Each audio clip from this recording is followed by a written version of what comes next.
Body of Wonder, a podcast exploring the healing capacity of the human body, is produced by the Andrew Weil Center for Integrative Medicine at the University of Arizona.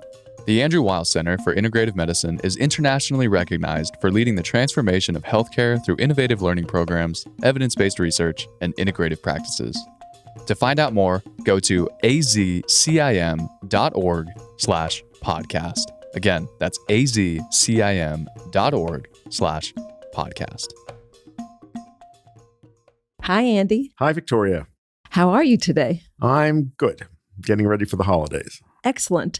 So today we have Dr. Deepak Chopra joining us. I'm really looking forward to hearing the two of you. An old friend and colleague, and he and I have had some very rich dialogues, especially in the past 10 years. Well, we're going to be talking about consciousness, which I know is a topic that you have been thinking about and writing about for years. And so has Dr. Chopra, 83 books on it. Amazing. He's much more prolific than I am. All right. Looking forward to the dialogue.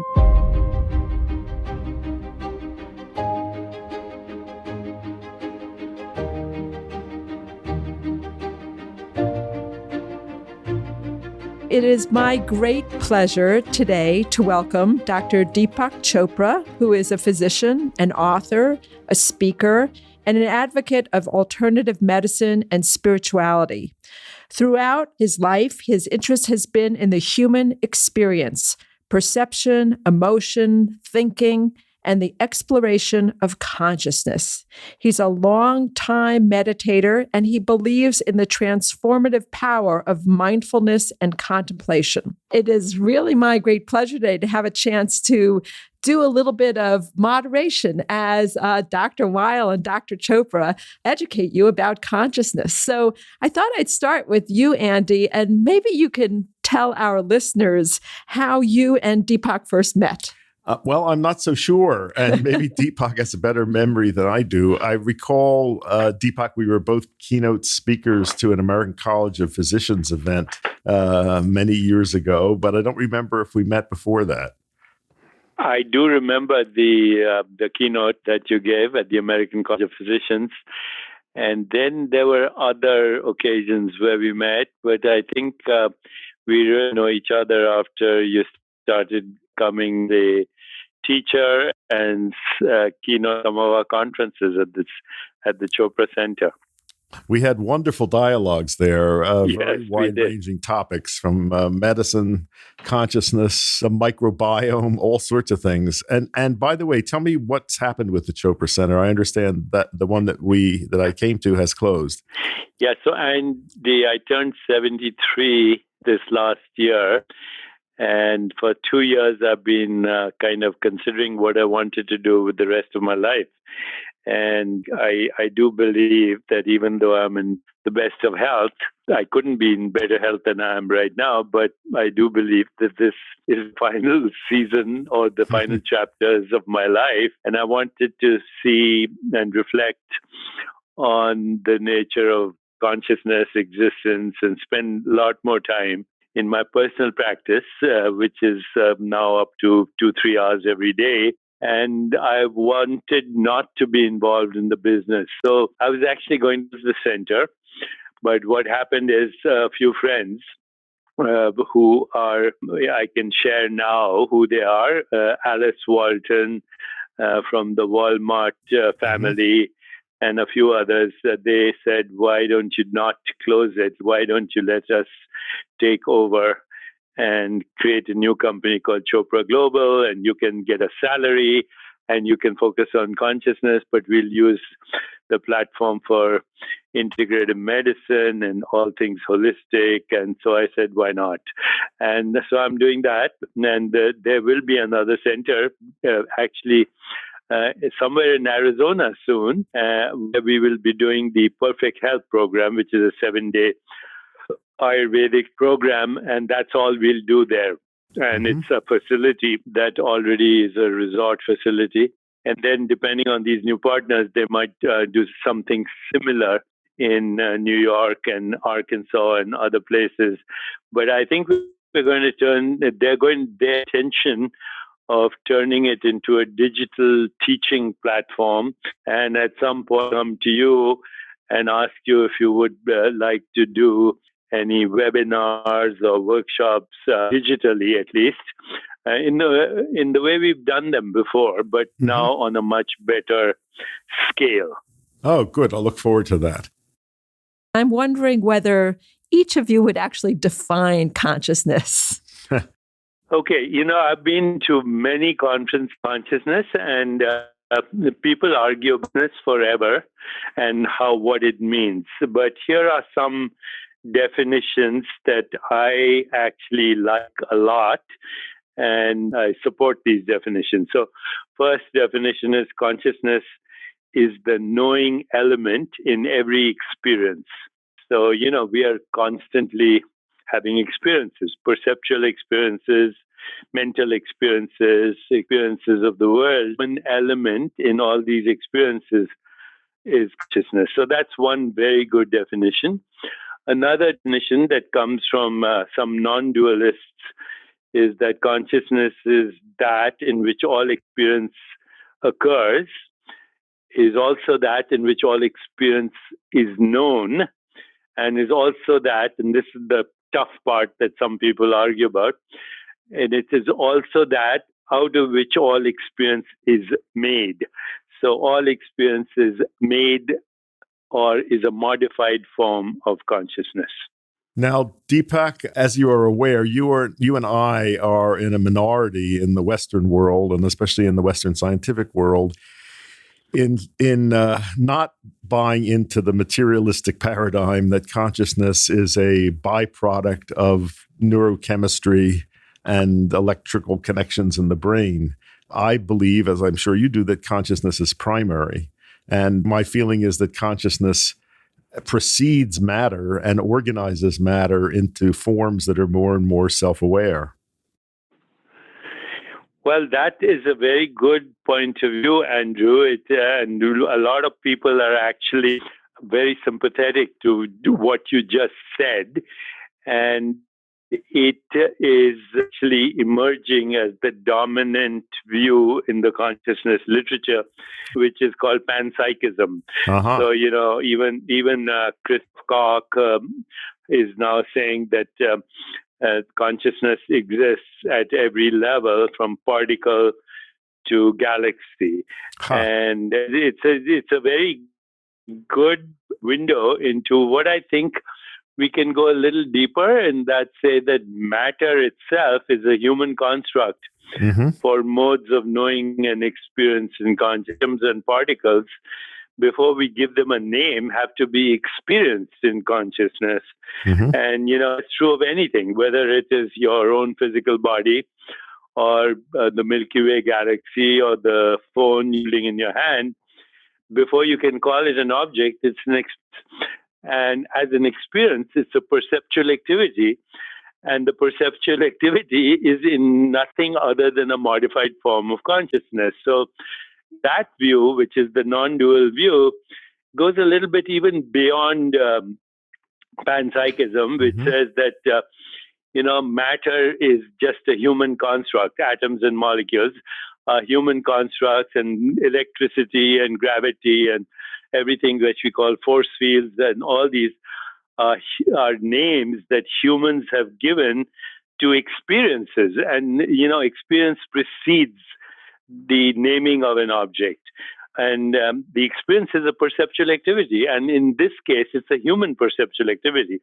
It's not the perceptual activity of an insect with multiple eyes or a snake that navigates through its experiences through infrared, or a bat that navigates its own experiences through the echo of ultrasound.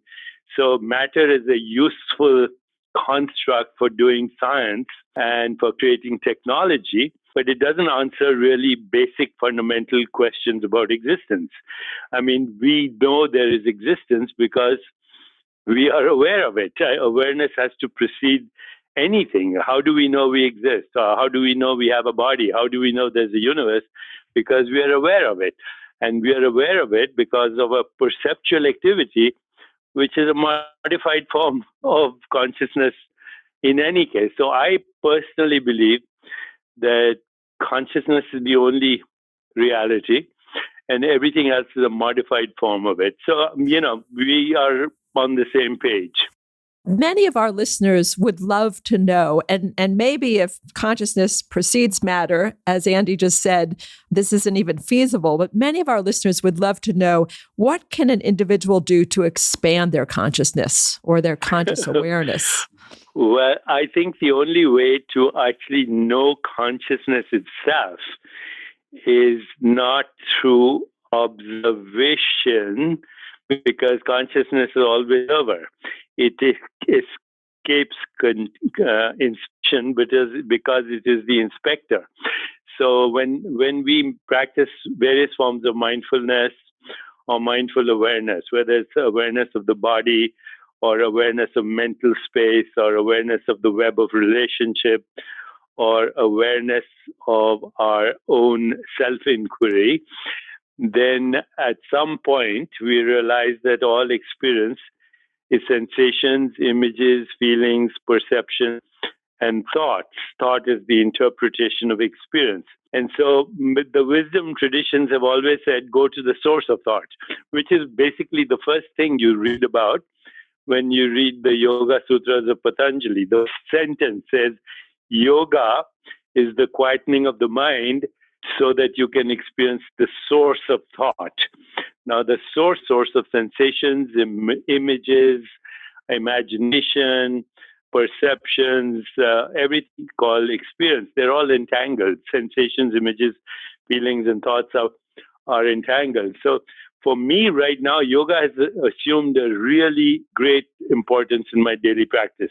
Yoga with awareness, understanding that the yoga postures are actually seats of awareness. And when you combine that practice with meditation, including mantra practice, which helps you transcend thought, then slowly, by and by, you start to experience what is called pure consciousness, which is prior to anything that we can call even mind.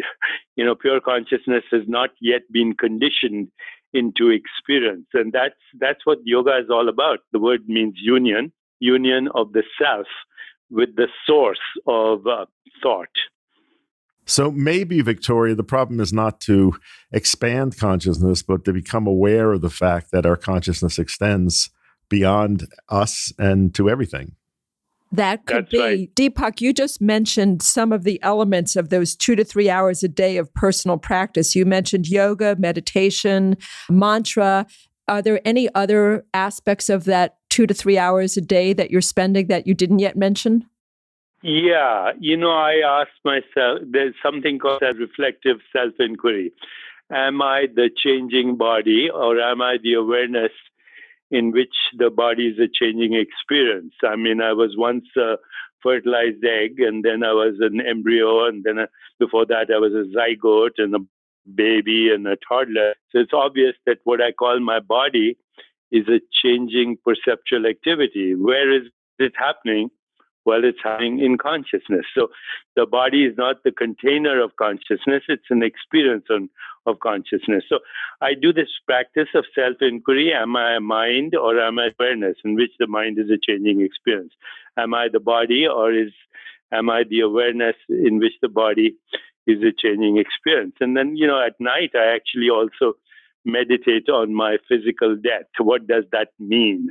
If I had no experience whatsoever of a perceptual reality, would I still exist? And as a formless being, which consciousness is, because consciousness doesn't have a form. You wouldn't be, otherwise you'd be able to see it. It's, as I said, it's always the seer. So the more comfortable we can get in experiencing our formless being, which happens, by the way, every night in deep sleep. But now you can actually suggest to yourself, which is also part of the yogic practices called Yoga Nidra and many others that actually I've seen Andrew expound on these practices as well, is that you can ultimately know yourself as formless, without form. And that's Deepak, part of my practice. One of the ways people are trying to experience themselves in our society today as without form is by turning to psychedelics. I'm wondering what your thoughts are about the wisdom of using psychedelics to better understand one's consciousness. Is it wise or is it a mistake? Well, let me ask Andrew to answer that first, because, my first actually introduction to Andrew long time ago when I was still a resident and working in Boston, and I know Andrew went to medical school. He was writing about it a long time ago, before this recent interest in psychedelics. Of course, I've written about the psychedelics too in my book, Metahuman, mostly quoting the work of Michael Pollan. But Andrew, I'd love to hear your take on all the shamanic experiences that you've talked about. Sure. One of the questions that came up in the 1960s, when in the first wave of interest in psychedelics, was objections by spiritual teachers to the claims of people that they were having spiritual experiences through psychedelics. The charge was that these were not legitimate. And my feeling is that the only way you can judge legitimacy is by the effect they have on a person. If someone has a profound psychedelic experience and as a result of that makes very significant changes in how they live and how they act towards other people, then I would say that was a useful, genuine experience. If people take these drugs repeatedly just for sensational effects, I think probably that is not a very worthwhile pursuit. So I agree totally with what Andrew is saying. And having said that, I have earlier on as a medical student in the 60s, I did experiment with LSD, magic mushrooms and so on. And I say that was my first insight into an unedited reality, because our normal conditioned mind and even our brain edits reality, which is much broader than our narrow band of perceptual activity, and human narrow band of perceptual activity. So I think under supervision, they could be useful. And right now, there's a lot of discussion about things like ketamine and other things, even for treatment of depression. Deepak, one of the experiences that I had more than once, and it was on various agents, but taking these in an outdoor natural setting, experiencing a fundamental, I don't know, I should call it a vital energy flowing through my body that appeared to be corpuscular, brilliant, luminescent, and in motion. And it extended not only through my body, but to the rocks that I was lying on, to plants. I felt this was something that pervaded everything in the universe, and it was some essential, self-aware, luminous something. Well, Andy, I can say that exactly my experience too. I can definitely relate to that. And as you said, once you have this experience, you don't have to go back to it. It's not something Right. like alcohol or other addictive substances. You go once or twice, you have the experience, supervision. They need it after that. Yeah, this was Alan Watts had a famous line saying, once you get the message, you can hang up the telephone. That's a beautiful line. That's a beautiful line. Now, so while we're on the subject, there's a lot of talk right now on cannabis and CBD, and I was very curious to know your take on the medical uses of cannabis, and not just CBDs, but even THC, because as you know, it's the talk of the town these days. On every street corner in Tucson, there are people selling CBD. Yeah, first of all, I'm not so sure CBD by itself does anything. I mean, the only real evidence we have is for treating drug-resistant seizures in children. And all the other claims for it, I think we have no real evidence for. In combination... including anti-inflammatory. Is that true? That's true. But in combination with THC and the other constituents in cannabis, it may have useful effects. To me, the great virtue of cannabis as medicine is its lack of toxicity. You can't kill people with it. And it has interesting effects. I think we don't know all of them, but there are possibilities that we may find ways of using it to regulate appetite, to affect pain, to treat and prevent some kinds of cancer, to affect the immune system. I think there are many, many possibilities there.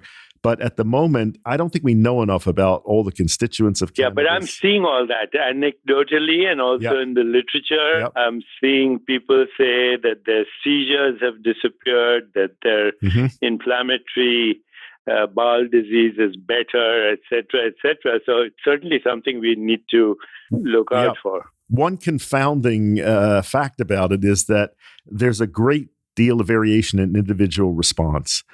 Some people can use cannabis to fall asleep. Others say it makes them stimulated. So this is confusing for doctors to know how to use it and what preparations to use. We need a lot more information.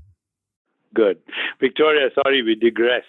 That's terrific. I love hearing the two of you ask questions of one another. Deepak, I want to go back to something you were speaking about earlier. You were mentioning a process of reflective self-inquiry, in part about your own aging.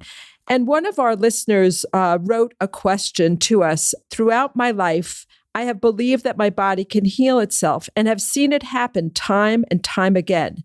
However, as I have aged, I have found it to be more difficult. What tools can I use to get this back?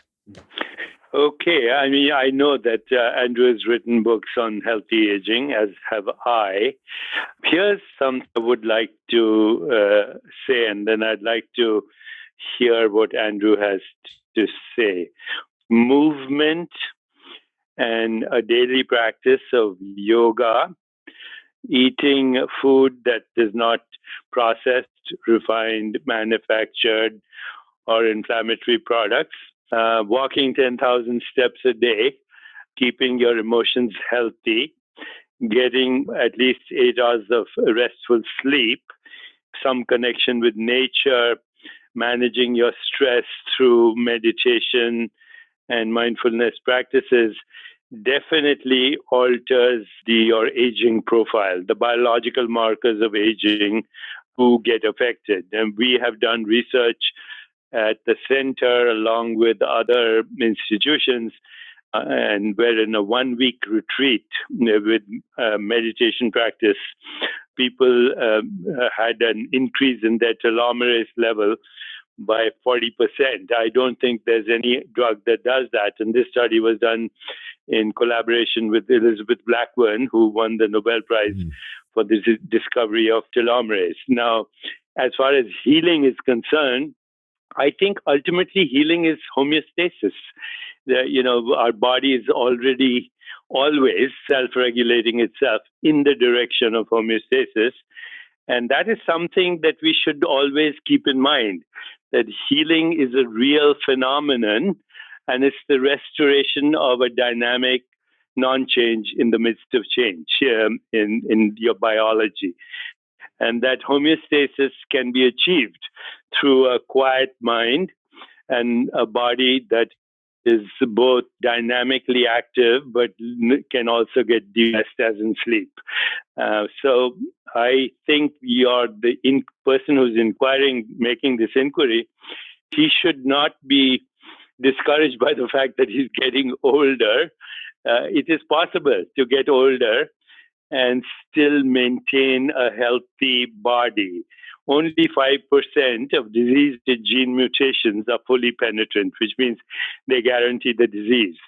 And this is a very significant finding that actually I was first alerted to by one of my co-authors, Rudy Tanzi, who's a geneticist. And basically 5% of all chronic illness is because of these fully penetrant genes. Somebody has a BRCA gene for breast cancer, or there are some Alzheimer's genes that are fully penetrant. But even the vast majority of gene mutations that are associated with chronic illness are influenced epigenetically through lifestyle. So, Deepak, I could not add anything to your list of healthy lifestyle practices. That's a total agreement with mine. And I very much am in agreement with your point of view about homeostasis being the essential aspect of healing. And I would add to that the organism wants to be in a state of equilibrium. There is a desire to get back to that point. I think it is true that the healing ability of the organism declines as we age, but I have seen remarkable examples of healing in very old people, even in people who were dying, who were able to mount a very significant healing response once obstacles to healing were removed and energy was supplied to the body. So I think following your general principles, the same ones I advocate of healthy living, ensures that you always are able to draw on that potential. Well, that's great, Andrew. I mean, this is very useful that you're sharing this with, and we are sharing this with people, because I think not many people know this, that homeostasis is, in fact, something that is self-regulating biology. I mean, we learned about it in medical school, but then after that, we never paid attention to it. Body of Wonder is produced by the Andrew Weil Center for Integrative Medicine, internationally recognized for its innovative health and wellness programs, evidence-based research, and clinical standards. Join the transformation at azcim.org/podcast. Again, that's azcim.org/podcast. I'd love for each of you to offer some practical tips to our listeners who say, I would really like to meditate, but I just can't sit still, or I just can't quiet my mind, or I just can't fill in the blank. Okay, anybody who says they don't have enough time, they're the ones who need it most, because they're time stressed, number one. Number two, trying to quieten the mind is actually an activity of the mind. So you can never try to quieten the mind. In fact, if you try to do that, you'll increase the turbulence of your mind. So I would say for a beginner, even sitting 5 minutes, observing the breath, or observing sensations in the body, or repeating a phrase like "Thy will be done," or the Lord is my shepherd, or whatever they feel like, or reading a mantra, which is part of a tradition. It doesn't matter. 5 minutes, 7 minutes, increase. And also know that the only time thought really stops or comes to an end is in deep sleep or in death. So don't worry about it. If you have thoughts, that's part of the upward stroke of meditation. What I would tell people who ask that question is to try to notice that on some level, they are meditating already, and some part of the mind is always in a meditative state. And to look for areas of your experience, such as watching a movie, reading a book, being absorbed in some experience with full directed concentration, that is a variety of meditation. So being aware of what you're already doing and then trying to bring it together. That's great. That's great, Andrew. Yeah, music for me is something that does that, for sure. So looking for other places in one's life where perhaps one is already having a meditative or even a trance-like experience. As you know, Victoria, I've always said that cooking for me is meditation, chopping vegetables. Or gardening for a lot of gardening, people. Exactly. Yeah. Deepak, can you tell us about your new book? Well, I think we covered a lot of material on that. Meta means beyond, and human, in this case, I said the conditioned human mind. So the book very slowly deconstructs what we call matter into experience, and then deconstructs experience into perceptual activity, and then deconstructs perceptual activity as a modified form of consciousness and its interpretation as thought. And so, people say, so what good is it? Even if we do all that, what good is it? And if you look at the great spiritual traditions and the wisdom traditions of the world, you see three common features that were the basis of all religious or spiritual experience. One was transcendence, which is going beyond thought and going to the source of thought and sensations and images and feelings and and every perceptual activity. The second was the emergence of what we frequently refer to as Platonic values: truth, goodness, beauty, harmony, love, compassion, joy, equanimity. And the third is the loss of fear of death. Mm-hmm. Now, if anyone could have those three experiences: transcendence, emergence of Platonic values, ethical values, not out of a compulsion to be moral, but out of the natural outcome of this experience of unity, and lose their fear of death, then I think I'd take that anytime. Well, those are profound, higher states that we all want to get to. I'm going to ask about a little of the opposite. And I ask all of our guests this, of one guilty pleasure that you have. Me? I used to guiltily, very guiltily, have 3 or 4 cups of coffee every day, till my brother, who's a professor at Harvard Medical School, said, actually, coffee has a lot of benefits. And so now I don't have pleasures. That was a very innocent, guilty pleasure. And it went away. No, Andy, I've watched Andy's career right from the beginning. And I consider him in many ways my mentor as well. So, Andy, I see that you're now also in my stage of your life. And so what are you focusing on right now? Well, I'm focusing on letting go of things and letting other people take over and making sure that there is a good foundation for carrying on the work of integrative medicine, focusing on a lot of the things that we talked about in this program. I'm 77, so I'm a bit ahead of you. Well, you're a very healthy, good example, and I want to be like. Okay, good. I also think a lot about my own death and what that experience will be. I think that's one of the most important things that we can contemplate. Yeah, it's part of our life. Yes. Yes. Good to hear, and I hope we can continue to collaborate on a few projects. Well, I want to thank you, Deepak, so very much, Dr. Deepak Chopra, for being our guest today on Body of Wonder. It has been really illuminating to listen to this conversation between you and Andy. Thank you, Victoria. Thanks, Andy. Listeners, this is Dr. Victoria Maizes. We would love for you to send us your questions for Andy, myself, or for our guests. You can call us and leave a voicemail by dialing 520-621-3950. Again, 520-621-3950. Or you can submit a question by going to our website, azcim.org/podcast. Again, azcim.org/podcast. We will review your questions and try to answer as many as possible on our programs. When you go to our website, you can see our upcoming guests.